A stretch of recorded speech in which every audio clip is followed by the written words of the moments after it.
कैसे होगा पाकिस्तान का हिंदुस्तान में विलय? जैसे अलग हुआ था वैसे। उसे लगता है कि जो इन्होंने लिखा या कहा ये तो नॉर्मल ही है। हमने खूब सुझाव मांगे हैं, हमने खूब सामाजिक गंगा जमनी की तहजीब दी है, पर बार बार वही टारगेट। या तो ये माने कि भारत हिंदू राष्ट्र है, नहीं तो देश छोड़ के चले। अगर दिक्कत आपको लगती है तो छोड़ देना चाहिए। अगर आप नहीं मानते बागेश्वर धाम तो क्या बागेश्वर धाम मिट गया?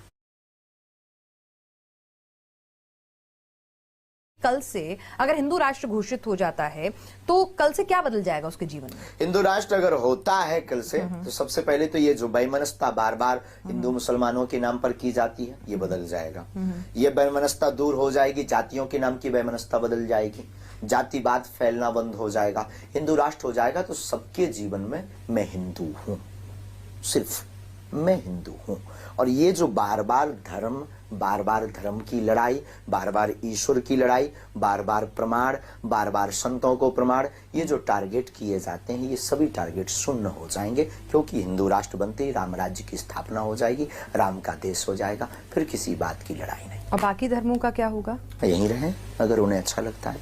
और क्या उन्हें भी क्या ये मानना होगा कि भाई हिंदू धर्म सर्वोपरि है? मान रहे हैं, ना मानने से कोई फर्क नहीं पड़ता है। आपके ना मानने से कोई फर्क नहीं पड़ता है।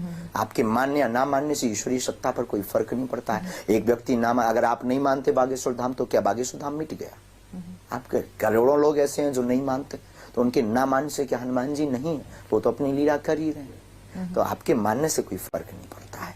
और फर्क तब पड़ेगा, किसी को पड़े तो पड़े, हमें लगता नहीं पड़ता है। और ज्यादा दिक्कत है तो फिर पासपोर्ट तैयार कर सकते हैं, मतलब वो देश छोड़ के चले जाए अगर दिक्कत आपको है। मतलब या तो ये माने कि भारत हिंदू राष्ट्र है, नहीं तो देश छोड़ के चले। अगर दिक्कत आपको लगती है तो छोड़ देना चाहिए। देखिए, अगर आपकी टीवी का चैनल किसी को देखना पसंद नहीं तो चैनल बदल दीजिए। मतलब आपको आपके चैनल से किसी को प्रॉब्लम है तो आप क्या आपको उसको क्या कब जवाब देंगे?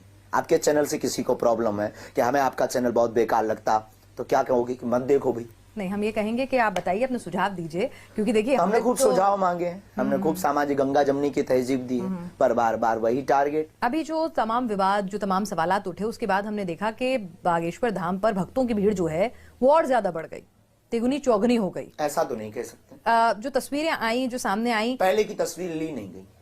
आप ये कह रहे हैं। चलिए हम ये कहें कि आपकी कथाओं में जुटने वाली भीड़ जो है देश भर में अगर ज्यादा से ज्यादा जुटने लग गई है तो उसको उसके लिए तो आपको कोई दिक्कत नहीं होनी चाहिए। नहीं, हमें कोई दिक्कत नहीं है। देखिए, हमें किसी की तरक्की हो उससे किसी को कोई दिक्कत नहीं होनी चाहिए। अगर किसी को है तो उसको हाजमा की गोली। सर्वे, हमने कहा ना, सर्वे भवन्तु सुखिनः सर्वे सन्तु निरामया, तो ये तो हिंदू धर्म की बात की है।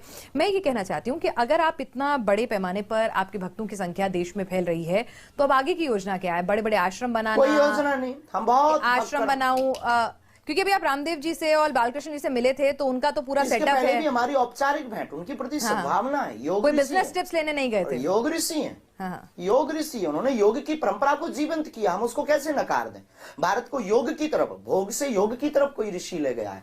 हमारी औपचारिक, हमारी भावना है, हमारा प्रत्येक साधु से हमारा प्रेम है, प्रत्येक साधु का आशीर्वाद हम पर है। और हम कोई औपचारिकता, हम कोई बहुत बड़ा बिजनेसमैन, हम कोई बहुत बड़ा मठ मंदिर, हम कोई बहुत बड़ा महंत, हम कोई बहुत बड़ा साधु, आई एम नॉट साधु। पहली बात तो हम कोई साधु नहीं है, कोई महंत नहीं है। और पीठाधीश्वर कोई लिख देता है, कोई कुछ बोल देता है, वो उसकी आस्था है, ना कि हमारी। I am only Dhirendra Krishna, हम केवल धीरेन्द्र कृष्ण है और सनातन के पुजारी और बागेश्वर बालाजी के गुरु परंपरा के, ऋषि परंपरा के सेवक।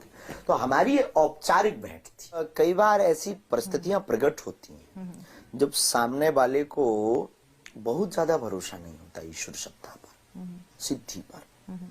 उसे लगता है कि जो इन्होंने लिखा या कहा ये तो नॉर्मल ही है। और वो ज्यादा कुरेदता है, वो बहुत ज्यादा ओवर स्मार्ट बनता है, वो बहुत ज्यादा पुश करता है। तब फिर हमें लगने लगता है कि इसको ये भी बताना चाहिए कि इतना ही नहीं, बहुत कुछ है।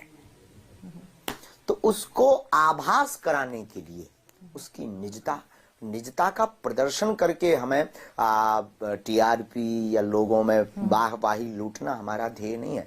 अमुक व्यक्ति को सबक सिखाना हमारा ध्येय रहता है। अगर वो अपने आप में बहुत गुरु या बहुत होशियार बनता है तब उसे बताया जाता है कि भारतीय ऋषि परंपरा क्या है। एक बात बताइए कि आप पाकिस्तान जाने के लिए भेजते हैं लोगों को, पाकिस्तान का विलय करा रहे हैं आप हिंदुस्तान में, ये क्या है? ये क्या, जरा इसमें बहुत अच्छा है। बहुत सारे लोग सवाल पूछना चाहते हैं कि बाबा जी पाकिस्तान से क्या क्या है बाबा जी का कनेक्शन, और कैसे होगा पाकिस्तान का हिंदुस्तान में विलय? जैसे अलग हुआ था वैसे।